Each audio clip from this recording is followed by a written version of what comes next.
Assalamualaikum warahmatullahi wabarakatuh. Selamat pagi dan salam sejahtera untuk kita semua. Yang saya hormati yaitu dosen pengampu mata kuliah Ulumul Hadis, Bapak Dr. Muhammad Arsan MAG, dan juga teman-teman yang berbahagia. Kami mahasiswa dari UIN Sunan Gunung Jati Bandung. Video ini dibuat untuk memenuhi tugas kelompok di mata kuliah Ulumul Hadis. Kelompok 1 terdiri dari 9 anggota yang bekerja sama dalam memenuhi tugas ini. Langsung saja, ini video presentasi dari kami. Baik, sebelum kita membahas lebih lanjut, saya akan memperkenalkan para anggota terlebih dahulu. Saya sendiri Nur Eda Kisya dengan NIM 12130204141. Kemudian ada Pipih Nur Laila dengan NIM 12130202145. Ada Puspita dengan NIM 121302146. Putri Novianti dengan NIM 121302147. Rifan Azil dengan NIM 121302150. Rizky Wijaya dengan NIM 121302155, Salsa Meladina dengan NIM 121302161, Yahya Hendra dengan NIM 121302180, dan Zahra Siti Fatimah dengan NIM 121302186. Kami dari kelompok 1 akan membahas tentang hadis pada masa Rasulullah SAW. Baik, untuk pembahasan yang pertama yaitu hadis pada masa Rasulullah SAW. Rasulullah SAW membina umatnya selama 23 tahun lamanya. Masa ini merupakan ukuran waktu turunnya wahyu dan sekaligus diwarlukannya hadis, dan masa ini disebut dengan Asyar al-Wahyi. Keadaan ini sangat menuntut keseriusan dan kehati-hatian para sahabat sebagai pewaris pertama ajaran Islam. Wahyu yang diatur atau diturunkan oleh Allah kepadanya dijelaskan melalui perkataan atau akwal, yang kedua yaitu perbuatan atau af'al, dan yang terakhir yaitu penetapan takririnya. Sehingga apa yang didengar, kemudian dilihat dan disaksikan oleh para sahabat merupakan pedoman bagi amaliyah dan ubudiyah mereka. Rasulullah SAW merupakan contoh satu-satunya bagi para sahabat karena ia memiliki sifat kesempurnaan dan keutamaan selaku Rasul Allah SAW yang pastinya beda dengan manusia lain. Kemudian, adapun dalil dari tugas Rasul sebagai pengajar atau pembina, yaitu yang pertama terdapat pada Quran Surat Al-Qalam ayat 4 yang berbunyi, Bismillahirrahmanirrahim, wa innaka la'ala khalaqil adim, yang artinya, dan sesungguhnya engkau benar-benar berbudi pekerti yang luhur. Selanjutnya terdapat pada Quran Surat An-Nisa ayat 113 yang berbunyi, Bismillahirrahmanirrahim, walau fadalullahi alaika wa rahmatuhu lahumat so'ifatu minhum ayyadilluka wa ma yudilluna illa anfusuhum wa ma yudillunaka min syai'in wa anzalallahu alaika alkitaba wa hikmata wa alaika ma lam takunu ta'lamun wa kana fadalullahi alaika al-adim, yang artinya, dan kalau bukan karena karunia Allah dan rahmatnya kepada kamu Muhammad, tentulah segolongan dari mereka berkeinginan keras untuk menyesatkanmu. Tetapi mereka hanya menyesatkan dirinya sendiri dan tidak ada atau tidak membahayakanmu sedikit pun. Dan juga karena Allah telah menurunkan kitab Al-Quran dan hikmah sunnah kepadamu dan telah mengajarkan kepadamu apa yang belum engkau ketahui. Karunia Allah yang dilimpahkan kepadamu itu sangatlah besar. Selanjutnya yaitu pada Quran Surat Al-Jumu'ah ayat 2 yang berbunyi, Bismillahirrahmanirrahim. Huwallazi ba'atsa fi ummuniya rasulan minhum yatlu alaihim ayatihi wa yuzakihim wa yu'allimuhul kitaba wa hikmata wa in kana min qablu lafi dhalalin mubin, yang artinya, dialah yang mengutus seorang rasul kepada kaum yang buta huruf dari kalangan mereka sendiri yang membacakan kepada mereka ayat-ayatnya, menyucikan jiwa mereka, dan mengajarkan kepada mereka kitab dan hikmah sunnah. Meskipun sebelumnya mereka benar-benar dalam kesesatan yang nyata. Shadaqallahul adzim. Nah, kemudian kedudukan hadis dalam sumber ajaran Islam adalah yang kedua, dan itu telah disepakati oleh para hampir seluruh ulama dan umat Islam. Dan dalam sejarah hanya ada sekelompok kecil kalangan ulama dan umat Islam yang menolak hadis Nabi sebagai sumber ajaran Islam. Yang kedua, mereka pun dikenal sebagai ingkar al-sunnah. Cara Rasulullah SAW menyampaikan hadis. Yang pertama, melalui para jamaah pada pusat pembinaannya yang disebut Majelis Al-Ilmi. Dalam majelis ini, para sahabat memperoleh banyak peluang untuk menerima hadis, sehingga mereka berusaha untuk selalu mengkonsentrasikan diri untuk mengikuti kegiatan. Yang kedua, dalam banyak kesempatan Rasulullah SAW juga menyampaikan hadis melalui para sahabat tertentu, yang kemudian oleh para sahabat tersebut disampaikan kepada orang lain. Hal ini karena terkadang ketika ia mewurudkan suatu hadis, para sahabat yang hadir hanya beberapa saja, baik karena disengaja Rasulullah SAW sendiri atau secara kebetulan para sahabat yang hadir hanya beberapa orang saja.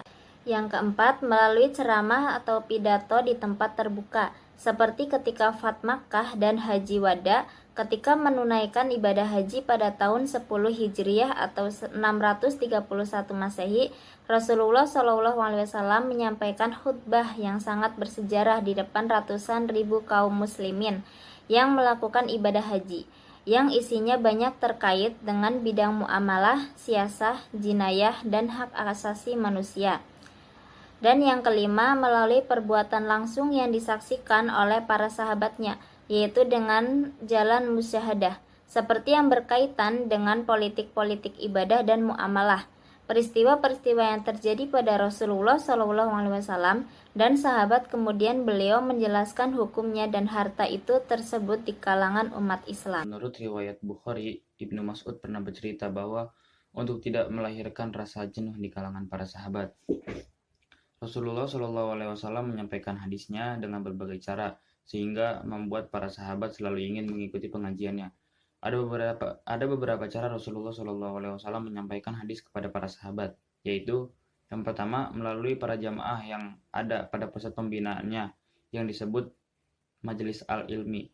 Melalui majelis ini, para sahabat memperoleh banyak peluang untuk menerima hadis, sehingga mereka berusaha untuk selalu mengkonsentrasikan diri guna mengikuti kegiatan dan ajaran yang diberikan oleh Nabi SAW. Para sahabat begitu antusias untuk bisa tetap mengikuti kegiatan di majelis ini. Ini ditunjukkan dengan banyak upaya, terkadang di antara mereka bergantian untuk hadir, seperti yang dilakukan oleh Umar bin Khattab. Ia sewaktu-waktu bergantian hadir dengan Ibnu Zaid dari Bani Umayyah untuk menghadiri majelis ini. Ketika ia berhalangan, ia berkata, "Kalau hari ini aku yang turun atau pergi, pada hari lainnya ia yang pergi. Demikian aku melakukannya." Terkadang kepala-kepala suku yang jauh dari Madinah mengirim utusannya untuk datang ke majelis ini, yang kemudian mengajarkannya kepada suku mereka sekembalinya dari sini. Lalu yang kedua, dalam banyak kesempatan Rasulullah SAW juga menyampaikan hadisnya melalui para sahabat tertentu, yang kemudian disampaikannya kepada orang lain. Hal ini karena terkadang ketika ia mengurutkan hadis, para sahabat yang datang hanya beberapa orang saja, baik karena disengaja oleh Rasulullah, atau secara kebetulan para sahabat yang hadir hanya sedikit atau bahkan satu orang saja, seperti hadis-hadis yang ditulis oleh Abdullah bin Amr ibnu Al-As. Untuk hal-hal yang sensitif seperti yang berkaitan dengan bab keluarga dan biologis, terutama yang menyangkut hubungan suami istri, ia sampaikan melalui istri-istrinya. Begitu juga sikap para sahabat. Jika ada hal-hal yang berkaitan dengan bab seperti di atas tadi, karena segan bertanya kepada Rasul, maka seringkali ditanyakan melalui istri-istrinya. Dan yang ketiga, Cara lain yang dilakukan oleh Rasulullah Shallallahu Alaihi Wasallam adalah melalui ceramah atau pidato di tempat yang terbuka. Contohnya seperti ketika Haji Wada dan Futuh Mekah. Assalamualaikum warahmatullahi wabarakatuh. Tujuan Nabi Shallallahu Alaihi Wasallam menyampaikan hadis kepada para sahabat diantaranya ialah yang pertama karena ia bermaksud menjelaskan kandungan ayat-ayat yang diturunkan oleh Allah Subhanahu Wa Taala kepadanya dalam waktu yang cukup panjang. Yang kedua, ia bermaksud menjelaskan kepastian hukum tentang suatu peristiwa yang dilihat atau yang dialaminya sendiri. Yang ketiga, bermaksud meluruskan akidah yang salah atau tradisi yang tidak sejalan dengan ajaran Islam. Sekian. Cara-cara sahabat menerima hadis dari Rasulullah SAW. Apabila para sahabat berkata yang artinya, saya mendengar Rasulullah SAW, atau Rasulullah SAW mengkabarkan kepadaku, atau Rasulullah SAW menceritakan kepadaku, atau Rasulullah SAW menerangkan kepadaku secara lisan, atau aku lihat Rasulullah SAW berbuat. Maka semua ulama mengatakan bahwa yang sedemikian itu menjadi hujah karena terang bahwa sahabat itu berhadapan langsung dengan Nabi SAW. Apabila seorang sahabat membawa lafadznya yang memungkinkan ada perantaraan, seperti ia mengatakan bersabdalah Rasulullah SAW, atau Rasulullah SAW menyuruh, Rasulullah SAW telah mendegah, Rasulullah SAW telah memutuskan, maka menurut pendapat jumhur juga menjadi hujah baik perawi itu sahabat kecil ataupun sahabat besar. Karena menurut zahir, sahabat itu meriwayatkan dari Nabi SAW, jika ditakdirkan ada perantaraan, maka hadis tersebut menjadi mursal sahabi, yang menjadi hujah juga menurut jumhur. Apabila sahabi berkata, kami diperintahkan begini, atau kami dilarang yang demikian, maka menurut pendapat jumhur juga menjadi hujah, karena menurut zahir yang memerintahkan dan menegah itu adalah Nabi SAW sendiri. Abu Bakar Sayyid Rafi al-Ismaili al-Zuaini al-Qaraki mengatakan bahwa yang demikian itu tidak menjadi hujah karena mungkin yang menyuruh dan menegah itu bukan Nabi tetapi sebagian khalifah. Ibnu Daqiqil Id menerangkan bahwa sebagai ulama membedakan antara sahabat besar seperti khalifah, 4 ulama sahabat seperti Ibnu Mas'ud, Zaid ibnu Sabit, Muaz bin Zaba, Anas ibnu Malik, Abi Hurairah, Ibnu Umar, Ibnu Ubas, dan antara lain mereka. Assalamualaikum warahmatullahi wabarakatuh. Pada hari ini saya akan menjelaskan tentang perbedaan para sahabat dalam menguasai hadis. 1. Para sahabat yang tergolong dengan as-sabiqun awwalun, yang artinya orang yang pertama kali masuk Islam, seperti Abu Bakar, Utsman bin Affan, Ali bin Abi Thalib, Ibnu Mas'ud, Zubair bin Awam. Mereka banyak menerima hadis dari Rasulullah SAW karena lebih awal masuk Islam sahabat-sahabat lainnya. 2. Ummahat al-mu'minin, artinya istri-istrinya para Nabi Muhammad, artinya istri dari Nabi Muhammad SAW, seperti Siti Aisyah dan Ummu Salamah. Mereka secara pribadi telah dekat dengan Rasulullah daripada sahabat-sahabat lainnya. Hadis-hadis yang diterimanya banyak yang berkaitan dengan soal-soal keluarga dan istri. 3. Para sahabat yang di samping selalu dekat dengan Rasulullah juga meneruskan hadis-hadis yang mereka dapatkan dari Rasulullah, seperti Abdullah Ammar ibnu al-Ash. 4. Sahabat yang meskipun tidak lama bersama Rasulullah akan tapi banyak bertanya kepada para sahabat lainnya, seperti Abu Hurairah. 5. Para sahabat yang secara sungguh-sungguh mengikuti majelis Rasulullah SAW banyak bertanya kepada sahabat lainnya dari sudut usia tergolong yang hidup lebih lama dari wafatnya Rasulullah SAW, seperti Abdullah ibnu Umar, Anas bin Malik, dan Abdullah ibnu Abbas, Sekian, terima kasih. Baik, di sini saya akan menjelaskan tentang para sahabat yang banyak menerima hadis dan sebab-sebabnya. Ada beberapa orang sahabat yang dicatat sebagai sahabat yang banyak menerima hadis dari Rasulullah SAW dengan beberapa penyebabnya. Nah, mereka itu antara lain, yang pertama, para sahabat yang tergolong kelompok as-sabiqunal awwalun atau yang mula-mula masuk Islam, seperti Abu Bakar As-Siddiq, Umar bin Khattab, Utsman ibnu Affan, Ali bin Abi Thalib, dan Ibnu Mas'ud.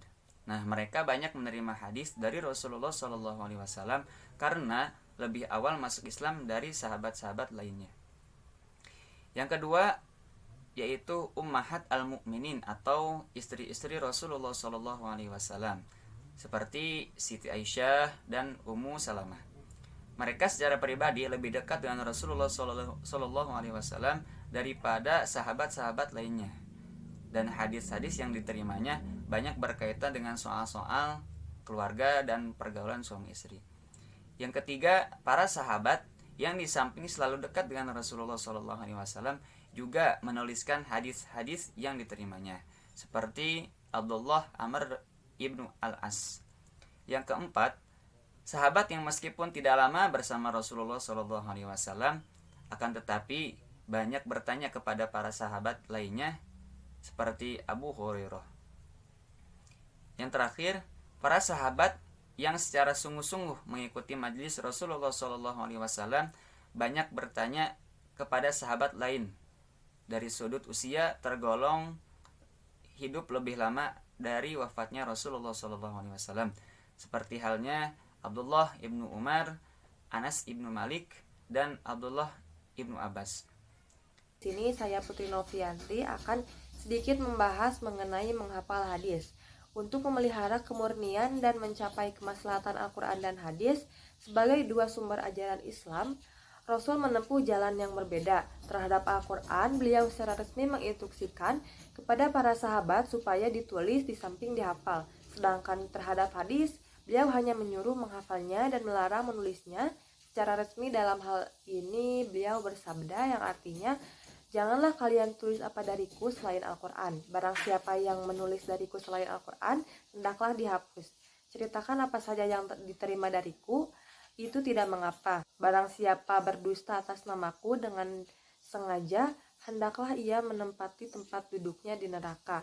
Hadis riwayat Muslim. Alasan Nabi tidak memperkenankan para sahabat untuk menulis hadis salah satunya adalah karena dikhawatirkan akan bercampur dengan catatan sebagian sabda Nabi dengan Al-Quran secara tidak sengaja. Oleh karena itu, beliau melarang mereka menulis hadis. Beliau khawatir sabda-sabdanya akan bercampur dengan firman ilahi. Maka segala hadis yang diterima dari Rasulullah oleh para sahabat diingatkan secara sungguh-sungguh dan hati-hati.